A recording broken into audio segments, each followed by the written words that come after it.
Olá, meus queridos! Estamos de volta agora para fazer o estudo do capítulo 6. Primeiro, eu vou deixar aqui as perguntas para o nosso quiz. Lembra da novidade? Se você ainda não respondeu as 3 perguntas do vídeo anterior, ainda há tempo de responder. Quais os assuntos mais importantes tratados no capítulo 6? Letra A, o relacionamento entre os irmãos da igreja e o relacionamento das pessoas com o seu próprio corpo.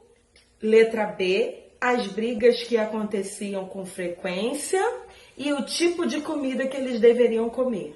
Vamos estudar e no final do capítulo você vai saber a resposta do nosso quiz. Nesse capítulo, o apóstolo Paulo ele vai falar de 2 assuntos mais relevantes. Esse capítulo traz muita informação. O primeiro assunto que Paulo vai falar é o relacionamento entre os irmãos na igreja. Ele soube que os irmãos da igreja de Corinto, eles estavam fazendo, além de ter tanta confusão entre eles estavam levando essa briga para fora da igreja.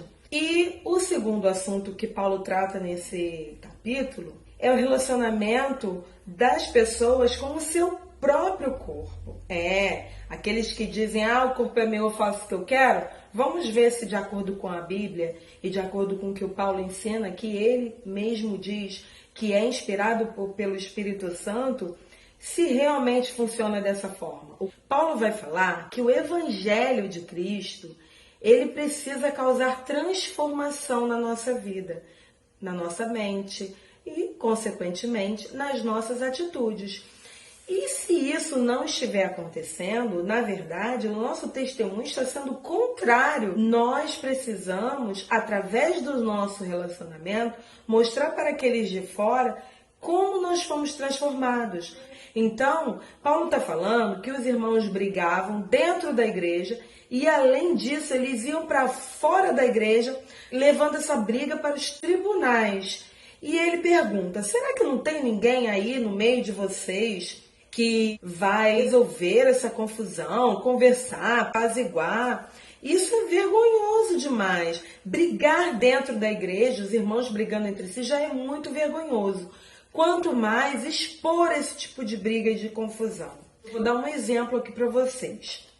Na casa de vocês, vamos supor que vocês tenham guardado um chocolate, uma coisa na geladeira. Aí seu irmão chega na sua casa, abre a geladeira e pega o choquito e come.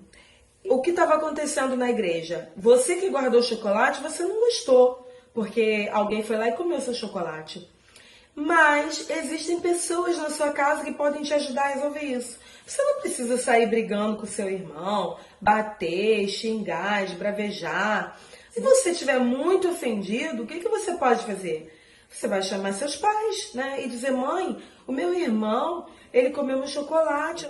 Tu imagina se ao invés de você chegar na sua casa, conversar com seu irmão, poxa, por que você comeu meu chocolate? Imagina se ao invés de fazer isso, ou de conversar com seus pais, de tentar resolver isso em casa, você vá para a justiça. Imagina, vai para o juizado de pequenas causas, eu quero ressarcimento do meu chocolate. Que coisa estranha, né? Dando esse exemplo para vocês entenderem o que estava acontecendo com a igreja de Corinto. Eles estavam brigando e ainda por cima iam para a justiça. E todo mundo falava, nossa, que igreja louca, um briga com o outro, né? Imagina, ao invés de ganhar pessoas para o evangelho, eles estavam afastando. O nome disso é mau testemunho. Nós precisamos ter um bom testemunho. E Paulo fala disso. Testemunho não é só quando a gente vai lá na frente da igreja. Eu vim contar um testemunho do que Deus fez na minha vida essa semana. Mas o outro testemunho ainda mais forte é o seu estilo de vida. É o que você faz, é como você resolve os problemas da sua vida. É aí que você mostra que você realmente é uma nova criatura.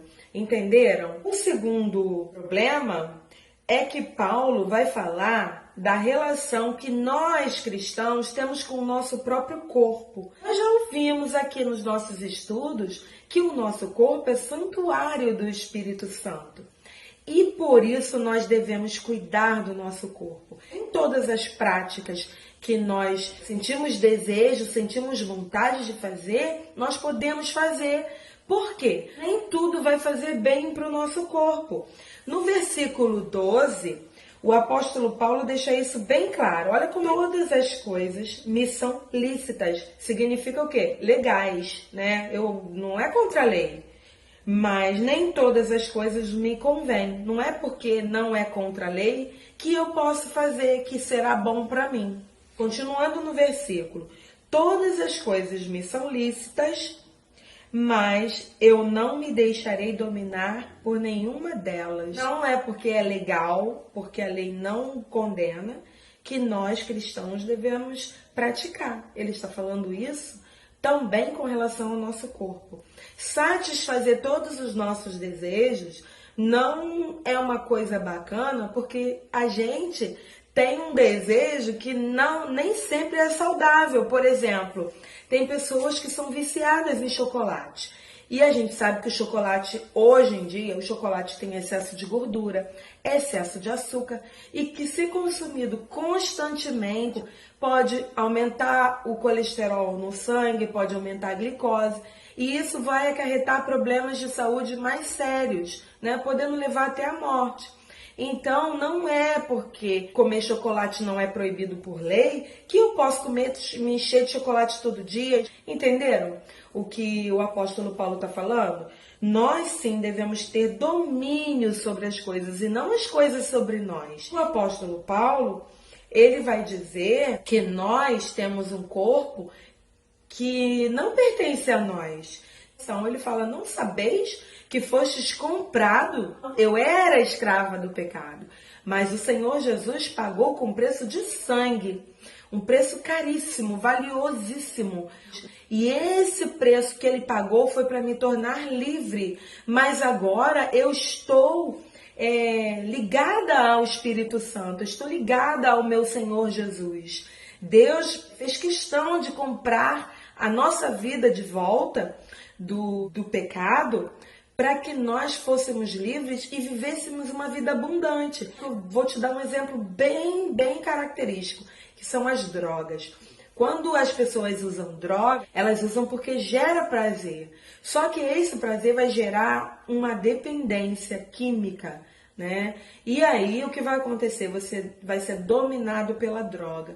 Então, ele fala, não é porque não é contra a lei, e aí você vai dizer, mas droga é contra a lei. Sim, mas o fumo e o álcool não é contra a lei, só que exercem dependência. Tem pessoas que não conseguem deixar de beber, deixar de fumar, por quê? Porque existe um domínio dessas coisas sobre o corpo. No 9, versículo 10, que vão trazer para nós um esclarecimento, assim, informações sobre uma lista de ações e atitudes que vão nos afastar do reino de Deus. No versículo 9 ele diz assim, não sabeis que os injustos não hão de herdar o reino de Deus? Injusto é quem não foi justificado, justificado pelo sangue de Cristo. Jesus morreu para que nós fôssemos comprados, como eu falei, e fôssemos salvos. Então ele trouxe a justiça dele para a nossa vida. Por isso que nós somos justos e não injustos.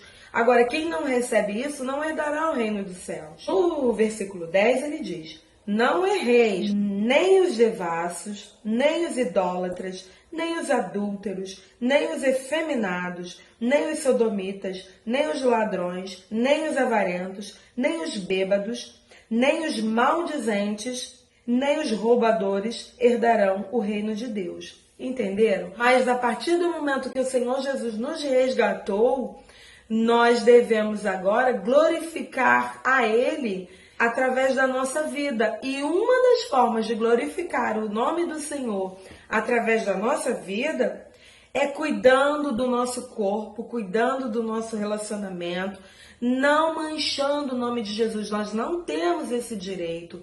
Nós não podemos dar mau testemunho do nome de Jesus. Não adianta dizer que Jesus está na nossa vida e continuar agindo como a gente agia antes de Jesus estar na nossa vida. O Evangelho causa mudança. Ele diz no finalzinho, não sabeis que sois o santuário de Deus. É sim, Jesus, ele escolheu o nosso corpo para morar. Que nós sejamos exemplo e dizer, nossa, que pessoa honesta, só pode ser uma obra de Deus e do Espírito Santo na vida dela. Agora está a hora da resposta do quiz. Então, já sabem quais os dois assuntos mais importantes que Paulo tratou nesse capítulo, capítulo 6? Letra A ou letra B? Letra A, né? Ele tratou dos relacionamentos dos cristãos entre os irmãos, relacionamento nosso com o nosso próprio corpo, que vai glorificar o nome do Senhor. Não esqueçam de conversar com o seu Deus, porque Ele gosta muito de falar contigo. Um beijo.